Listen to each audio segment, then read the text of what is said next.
What's up, friends? In this video, I'm going to show you how to add grid for your images in Canva. So let's say you want to make a design with multiple images. A grid can help you to basically lay out your page or lay out your canvas. So how do you do that? All you have to do is click on elements on the left hand side and you want to scroll down, right? Once you scroll down, you will find option in the list that says grids and you can click on grids. And here you have a bunch of different options available to you. So I'm going to go ahead and just find something that I can use, particularly in my design right now.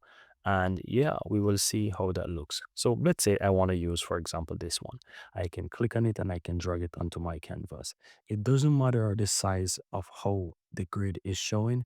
It depends on your canvas. It will automatically adjust to make it work. And as you can see right there, it did just that. And now once you add your grids, you can now fill it with photos or whatever, right? So I'm going to go ahead and choose photos on the left side. Let me just find photos right here.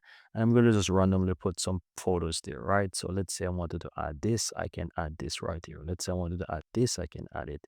Wanted to add this, I can add it. I wanted to add this, and you get the general idea, right? So this is how you can easily use grids to lay out your design and fill them with photos, etc. Right? So that's pretty much it, guys.